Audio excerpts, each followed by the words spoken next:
What's happening? What's happening? It's December the 13th, 2022. I'm GB. You got Coop. You got Brian. What's up, guys? What's going on? We're back. Man, we're back. Sports Counterpoints podcast. So today we're talking NFL as always. Talk about last week and the upcoming week. Brittney Griner comes home. We'll talk about that. And also have a question for the guys around that in the WNBA, I should say. So yeah, just kind of starting out, could be we'll just get into it, man. NFL the last week, we're starting to get kind of see how the playoff picture is shaping up. I guess we'll start with the teams. We'll go with mine last because actually we should do that first because they were the worst. They and then we'll play talk about Thursday. y'all teams. Yeah, it was infuriating as always. So ain't really nothing to say. It was a great setup for Baker Mayfield to be, his Hollywood script and how he saved the day and came in off no rest and didn't know the playbook. And they are who we thought they were, man. And the Raiders just gave it up. That was just foolish all the way around. Period. So yeah, I don't really got much to say. Positive and negative. Positive, you had another double-digit lead, so the Raiders can't score points to get a double-digit lead. Yeah. Seriously, They can't But- play from But ahead. when double-digit lead is well, it was 10 points, right? Yeah. But 10 or It was 13. 13. 13. It was 13. Double-digit lead, but no, it 16-3. was 16-3. 16-3. It was 16-3. oh, because they scored Yeah. first in the fourth quarter. And so, but like I said in our little pre-show, if you're a Raider fan, you cannot trust that secondary to hold a lead, and they Oh. gave it up. Bro, I didn't there think was- Baker was going to do it. I thought the Raiders were going to hold on, Man, but there was so many dumb play calls Oh, and like, bro, everything that worked in the first half, you go away from. That's what keeps happening. I understand. Hella conservative. Josh is amazing, but boy's pinky damn near broke. You giving him 400 carries, bro. Move the ball. yeah, Stupid. I think Give when it away. Tom Brady's your quarterback next year, you can just don't worry. Oh, about now it. wait a minute. Last week we were talking he was Don't going do to that. San Francisco. Don't do Right. that. I don't- Now he's going to Las Now, Vegas. yeah, after he got Nah, beat, I man. told you beat Tampa Bay. That talk is over now. He'll beat the Raiders. He wanted He's to a beat the great- Raiders 4 years ago. So Yeah, that Well, was 4 years ago. He's a great Purdy's young lad, but give me career somebody good.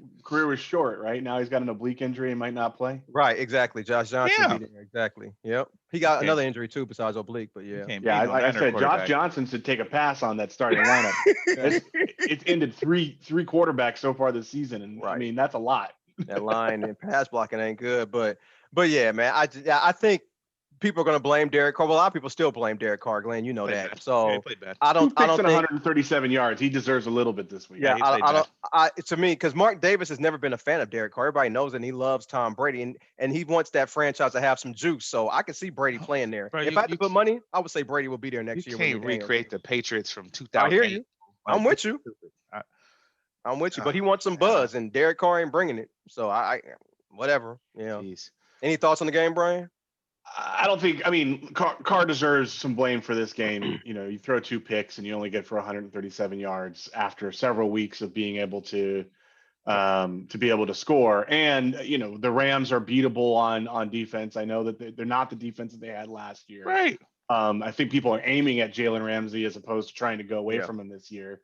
Yeah. So it wasn't the greatest showing. And when you get a wide receiver who gets 22 yards, Mac Hollins by example got 22 yards in receiving and 40 yards rushing, and he's not Deebo Samuel.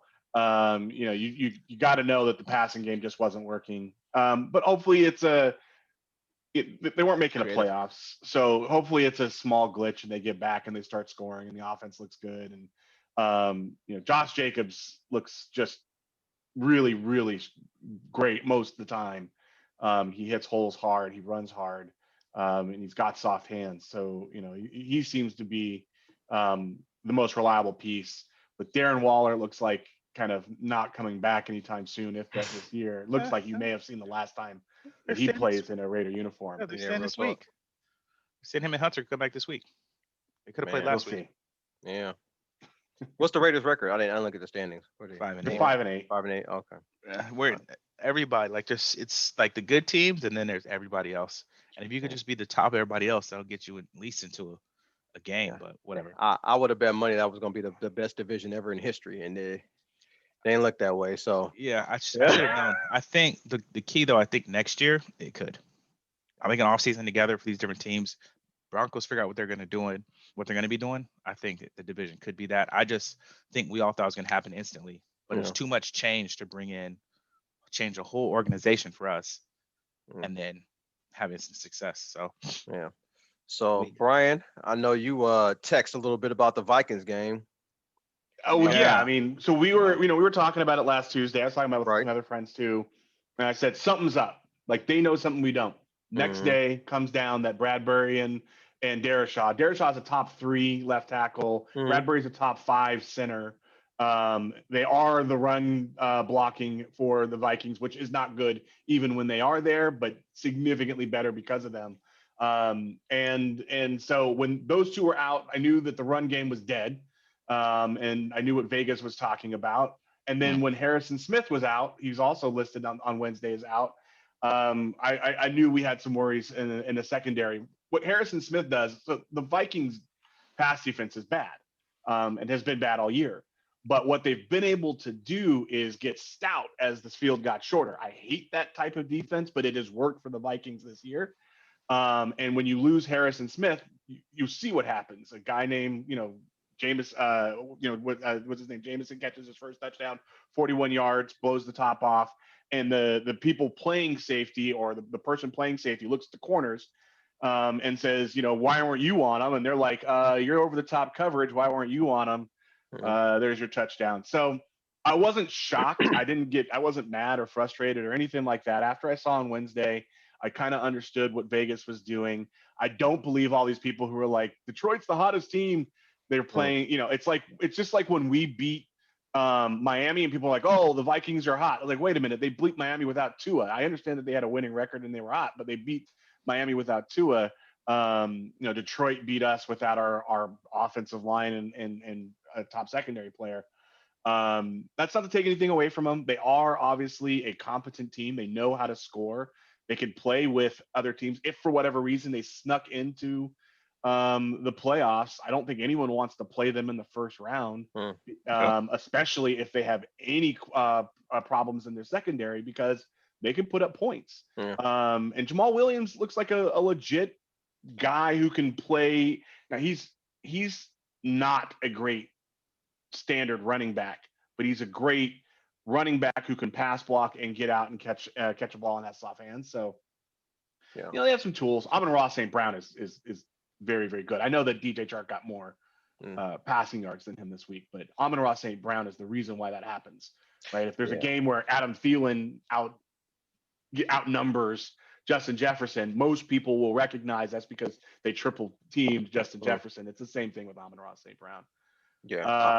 On to the next week. What about you, Jason? I'm gonna be honest. I didn't watch this game, and here's why. I listened to a couple of people, 3 people actually, and they were saying that the Sharps think that at this point in time, Detroit is a better team. For one, injuries, like you said, but they say analytically over the last 3 games on offense and defense, Detroit is just a better team than Minnesota. But mainly, I would think injuries. So I don't know anyone you talk to who said that the defense over the last 3 games has been good. I mean, and analytically, 123 yards from Kirk Cousins, awful. Yeah.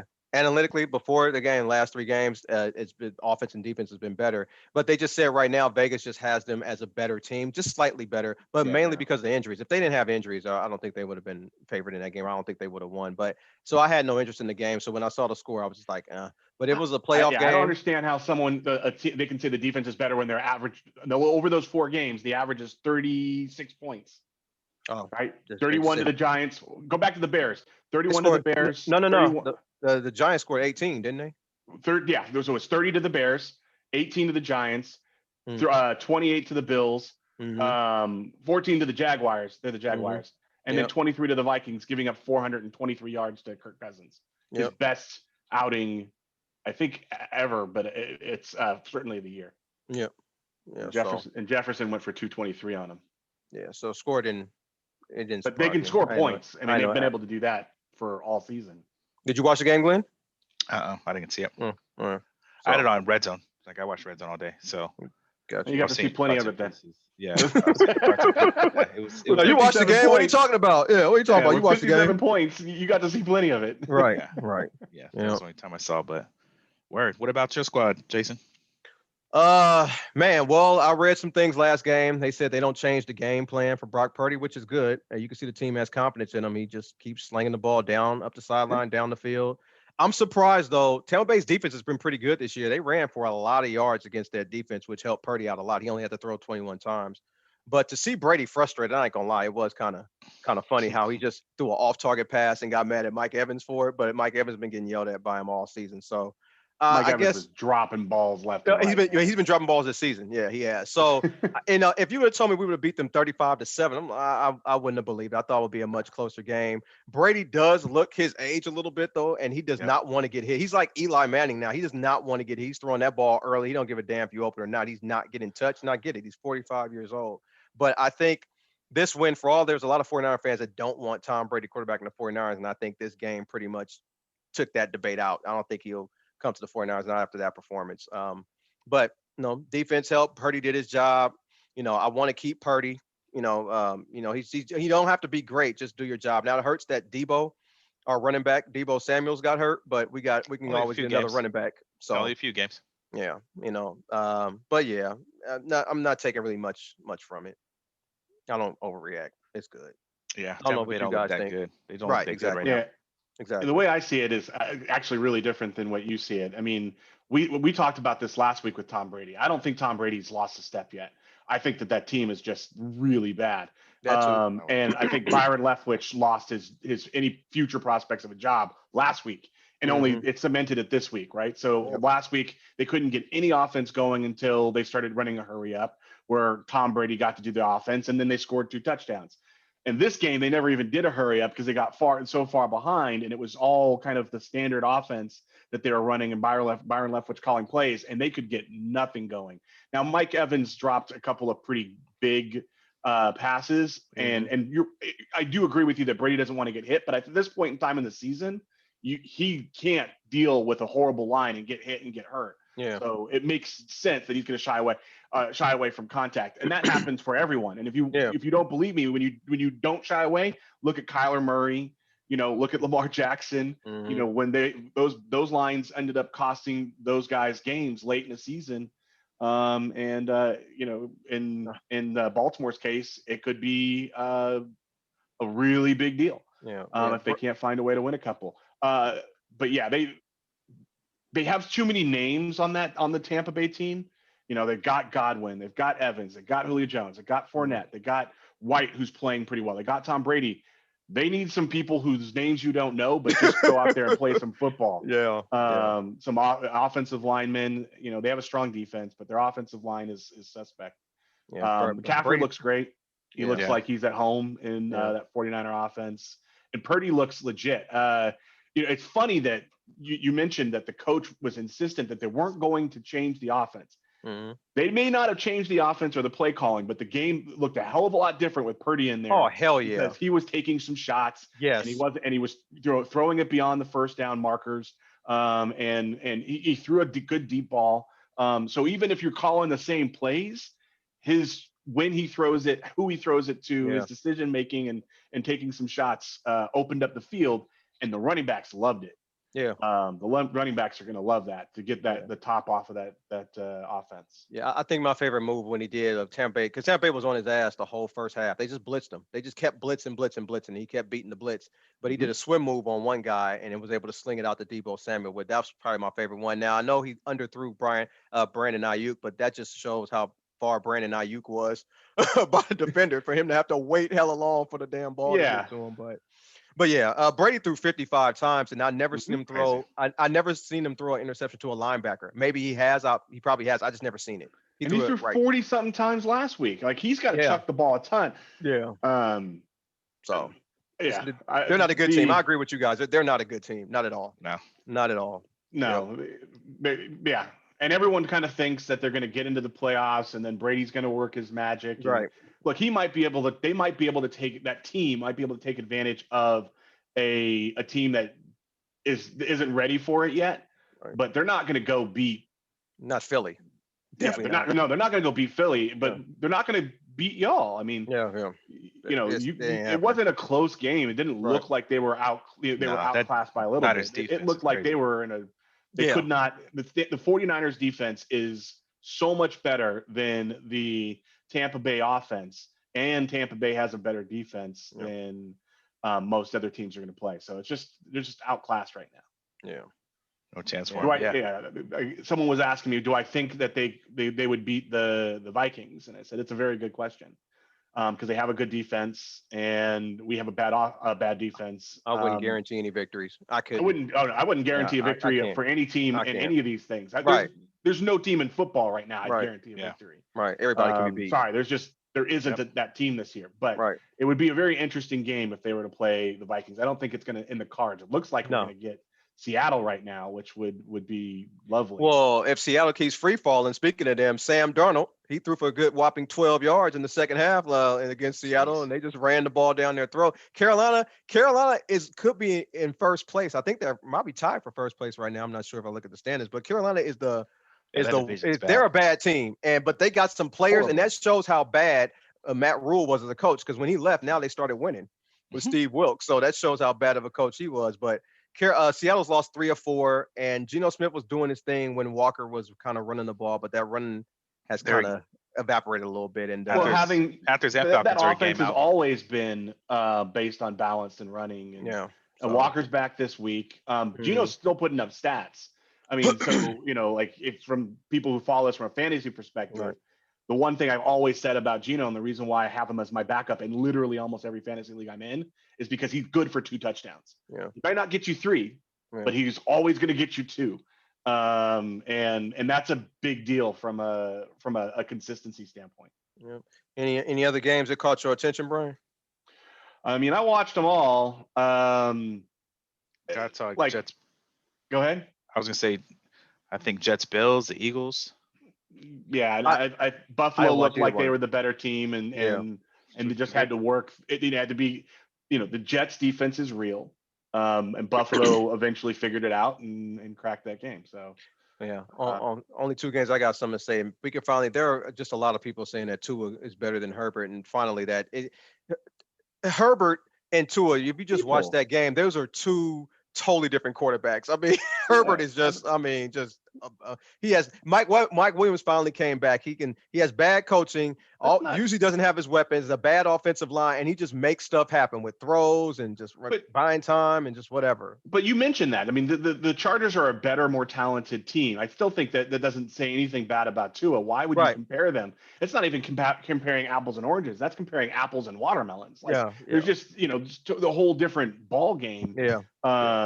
I still think Tua is looking very talented. I mean, it's the first game he's lost, and no, he lost last week too. He about to lose 3 straight.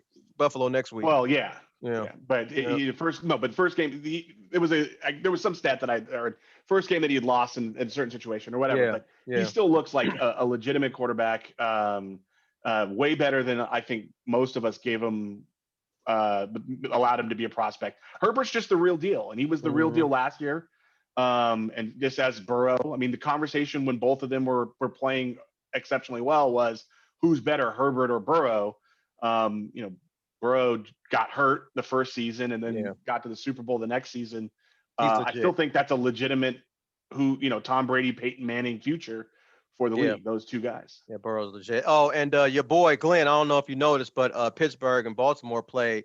Kenny Pickett got his second concussion, and then your boy Mitch Trubisky came in the game and promptly proved my point that what happened in Chicago was not Matt Nagy's fault, because he came in and threw 3 interceptions, and Pittsburgh lost the game. Yeah, so Matt Nagy went to the playoffs twice with that dude and won 12 games.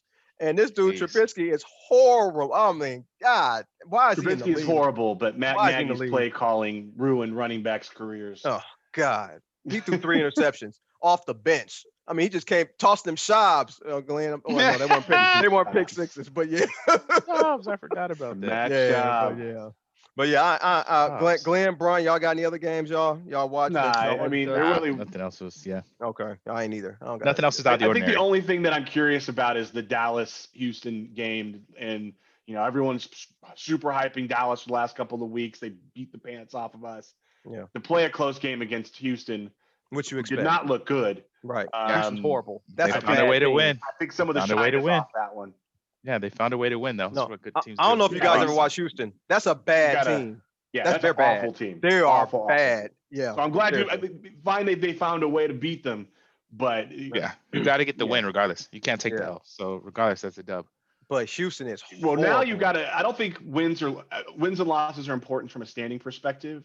But right now, you have to figure out what your team is before you get into the playoffs. And I think Dallas is still trying to figure it out. Oh, Dallas is losing next week, so it don't matter. They play at Jacksonville. They're losing. I'm just calling it now. I'm calling it. Jacksonville's, yeah, they're not as bad. So Niners calling got the Seahawks Thursday, man. What you got there? Well, Josh Johnson is the quarterback. Is going to probably be the quarterback. Shanahan said they're not. Brock's They're gonna not play. practicing. Who? Watch him play. Brock Purdy. He ain't might, gonna lose. but I mean, he's already a gonna be- small guy. He was a seventh rounder for a reason. I don't want him getting hurt because he's pretty much the only quarterback we got left. You know what I'm saying? Trey Lance could come back, but I don't even want him playing. You know, I want him holding the clipboard. So Josh Johnson be getting overlooked, boy. Woo. I mean, so Josh Johnson might quarterback, man. He threw 11 passes, I think, last game. So he got some attempts in relief last week. Last game, I thought he threw 2. I thought it was 11.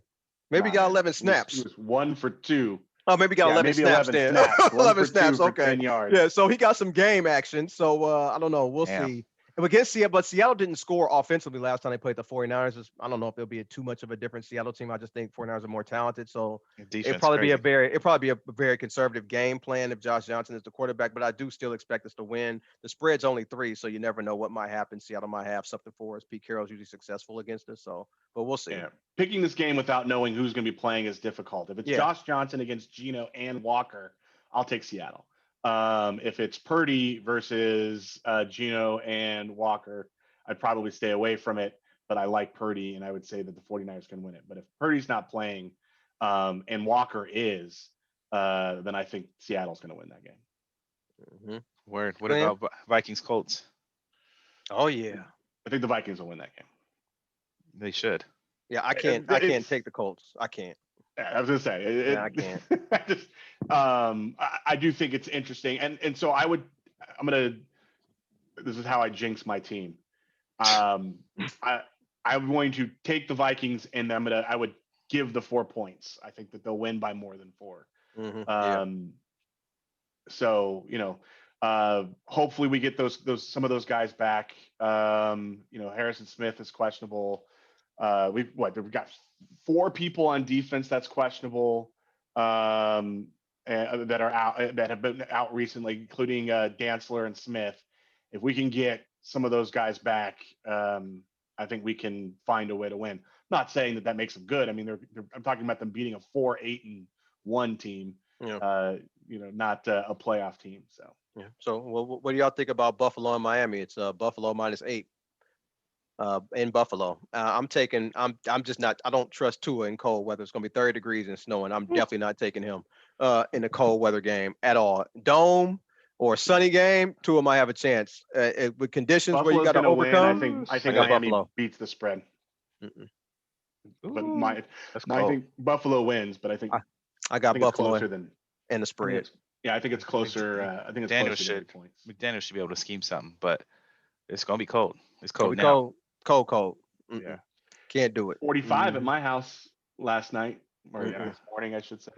Yeah, it's chilly, but 33 and snow's a little different, player. Okay, so I want to. You ain't there now. 33 is warm. I go there all the time. It's snow. Yeah, snow is better than sleet, like that wetness. All right, last 2 games. There are 2 games that are pick 'em. The first one is Detroit and New York Jets. It's a pick 'em spread. So even at New York.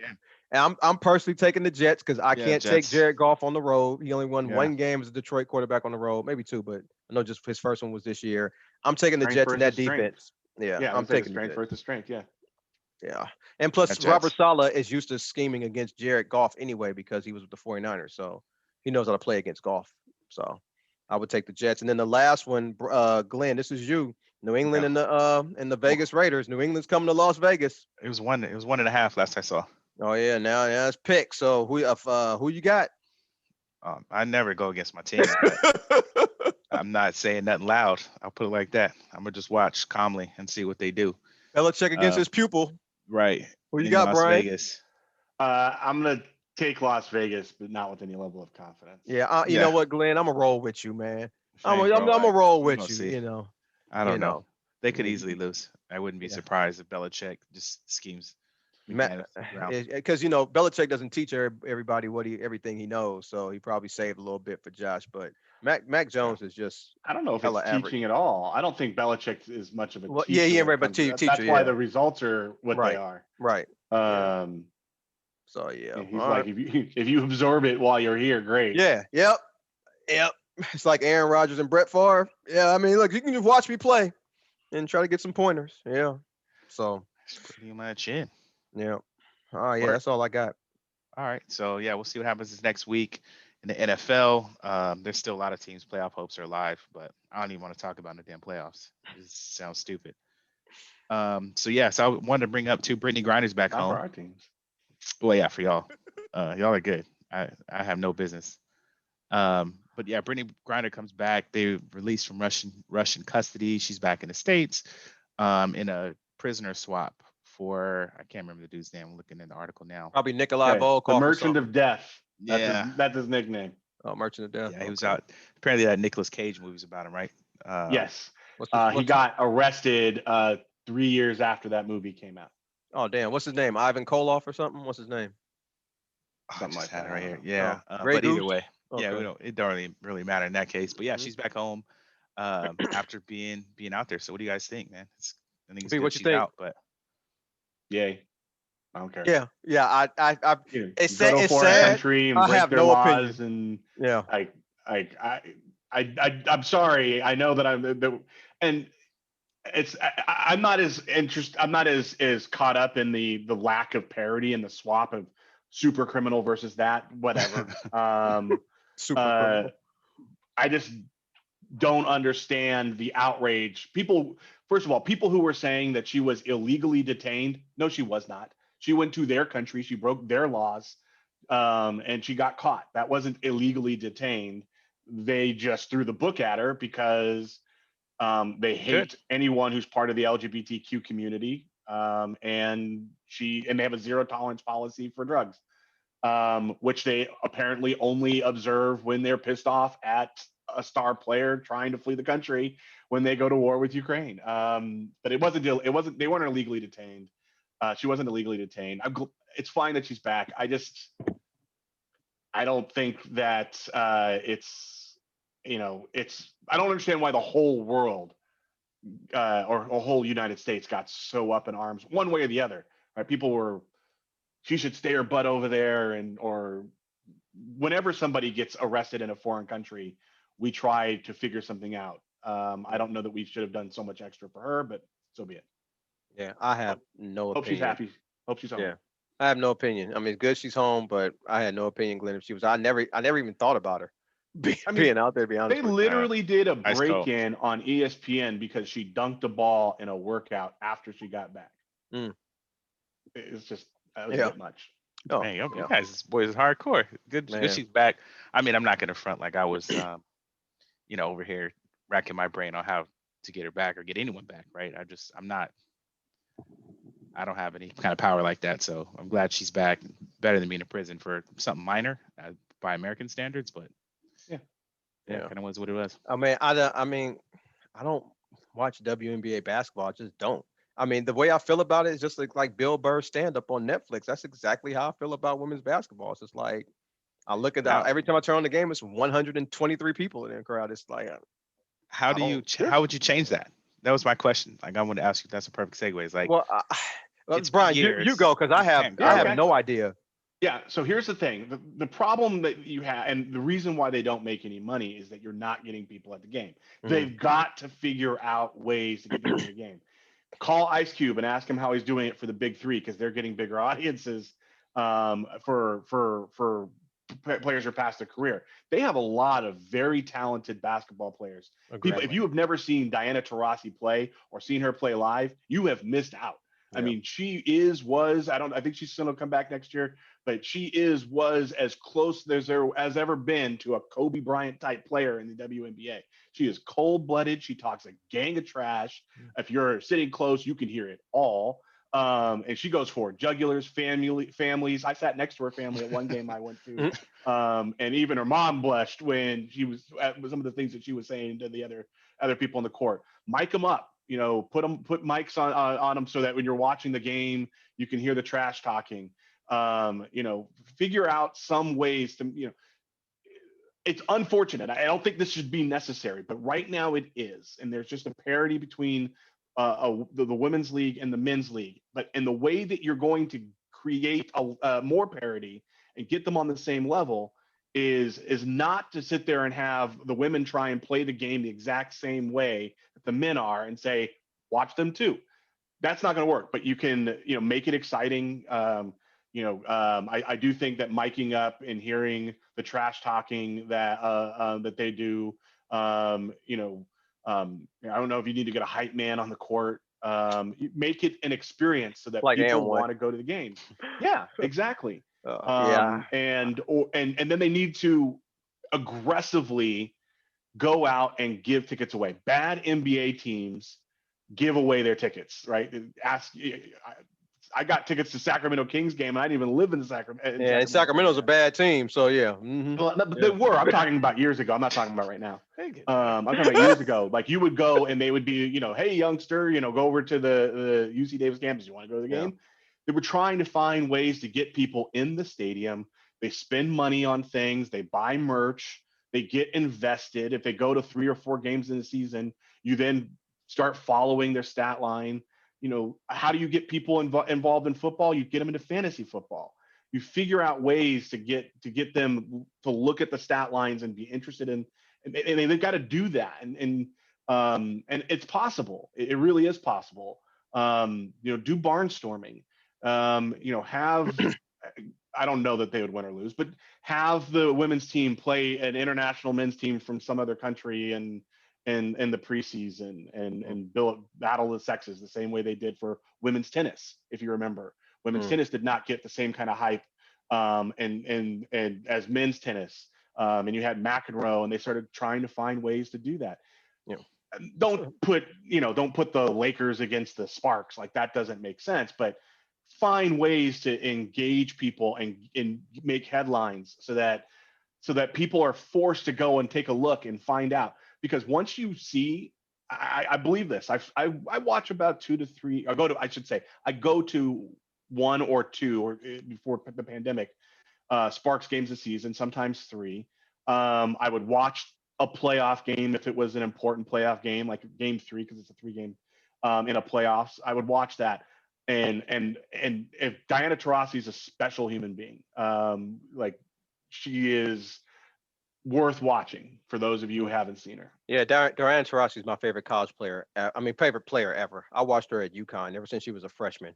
She was really, really talented. So if she was playing WNBA, I would watch her games. About the flipping channels, but I would flip the channels. Yeah, but the thing about she was in Russia. Yeah, she was in Russia. Yeah, she came back. So, but I have an opposite view on Brian. I don't think there's anything you can do. You might be able to get a spike here or there, but I don't think you're going to have constant viewership. And the reason why is every woman I know does not watch women's basketball, and they love basketball. They didn't watch women's tennis either. They're just not going to watch women. Women's tennis gets better viewership now. Women's soccer gets better viewership now.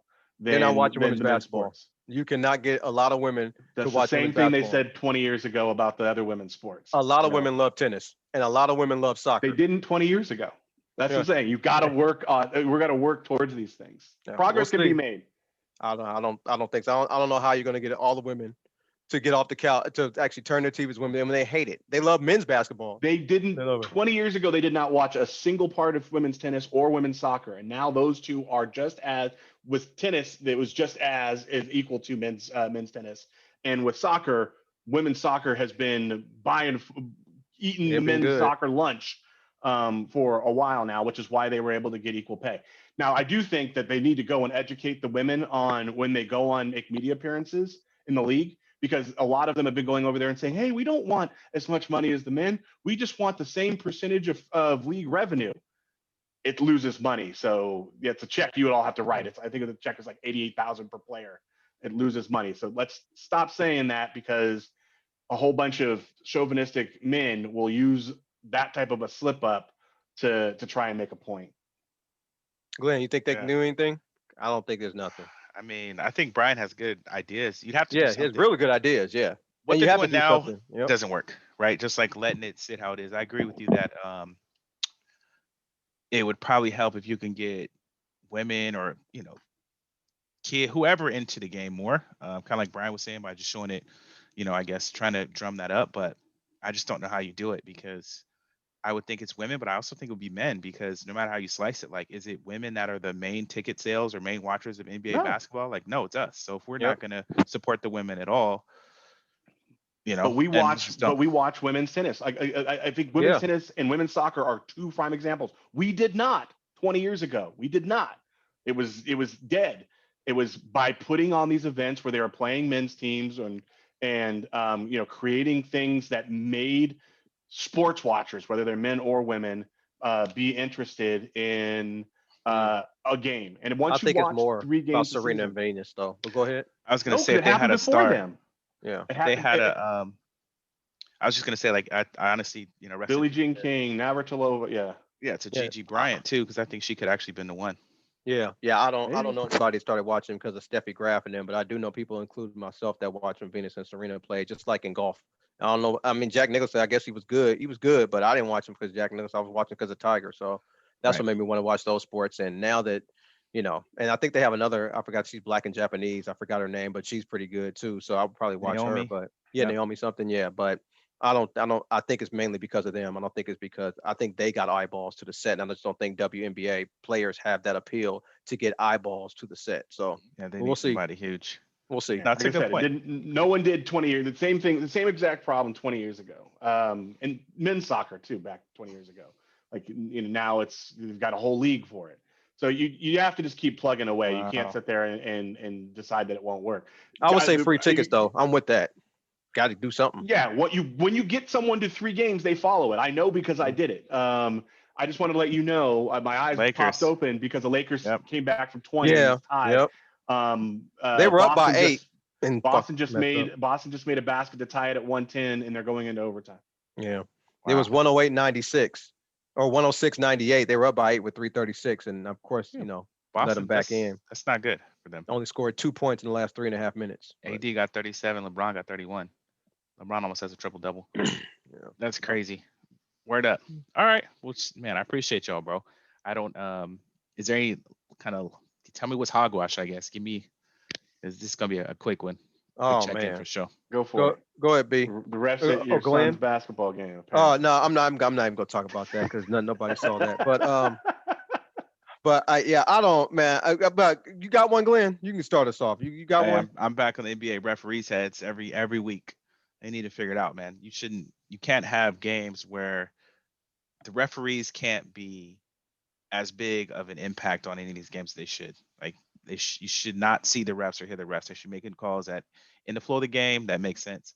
They're not calling. They are calling. Get it together, man. Mm. That's straight NFL. Get it together. Like I'm seeing too many missed holds, but then you want to call it now, and you're not. Is this a catch or that's not a catch? But this one is. Like, bro, stop. So that's what's hogwash to me. A bunch of it. You know what's hogwash to me is people who want to tell me that remind me after a week where we just lost a game predictably again, that Kirk Cousins, we talked about this at the beginning of the season. We talked about it last season. The man always makes his numbers look good. So at the end of the game, you're like, it wasn't Kirk Cousins' fault. Well, they were getting their ass beat, and here he comes with 420 something yards and 2 touchdowns. And if you heard me watching the game, again, I wasn't mad that we lost. I totally expected it. What I was mad is that every single time we had a 3rd and 6, he'd throw it 4 yards. And then we'd be out, but he'd get plenty of opportunities to get big plays. And Justin Jefferson is a cheat code on a football field, but it's hogwash that people want to try and convince me that Kirk Cousins is a good quarterback. He knows how to make his stat line look great, or I should say positive. I won't even say great, positive. Yeah, and it's a bunch years. of hogwash that people are still trying to convince me that Kirk Cousins is a good, somebody who can do positive things for a football team. Oh, well, since you're talking about quarterbacks, I can just talk about Deshaun Watson because there's a whole lot of hype been about him, and he hasn't looked good in 2 straight games. Yeah, and I know he hasn't played well in the last year, and he hasn't played in the last year and a half. But all this optimism about Deshaun Watson and that guaranteed contract, he's not looking so good. Did not look good against Cincinnati. Did not look good against Houston. I mean, the defense and running game and everything else bailed him out last game. So, I don't know about Deshaun Watson. I hope it's not like a Russell Wilson type of thing where you just kind of fall off a cliff. I don't think so, but as of right now, people have to start mentioning him as a top quarterback because he's just not it right now. Oh yeah, no way. He's definitely not a top quarterback right now. Maybe next year, but not now. People You don't gave either. Kyler Murray this year more than 2 games. They gave Russell Wilson more than 2 games. I didn't. I was done with him after game 1. But most people were giving those guys a chance. We'll see. I mean, it's hard to come in the middle of the season when everyone else is playing their best football and that and kind of have things worked out, and you get to try and start off cold. But I hear you. It's a lot of money. Yeah. Lamar Jackson's over there going tank, baby, tank. Because Man. if you're going to give him that kind of money, there's no way Lamar Jackson can't get it. Oh yeah, we definitely gonna have a conversation about that at the end of the season. We'll see. We'll see. Will see. Yep. Word, man. Well, shoot, I appreciate y'all, man, as always. Kind of a quick one today. Any just kind of your last thoughts? Anything that you guys got wanted to get off your chest? I ain't got nothing. Brian, you got something? Cancel Yay. I didn't even know he's still out there. Mine is shout out to Morocco, man, in the World Cup. They're one of the African nations to go furthest ever. So word. they're Okay. playing France tomorrow for a chance to go to the final against Argentina. Yeah, I don't know. I don't see it happening. Your nephew's not going to like that shout out to Morocco for tomorrow's game. I mean, a shout out ain't gonna win you the game because France is no joke. So I think us will be fine. But yeah, appreciate you for listening. Check us out on your favorite podcast platform. Give us a like or comment because it all helps. Thanks for checking us out. Appreciate you. Thanks for listening, and we'll catch you next time on the Sports Counterpoints podcast. Thank you.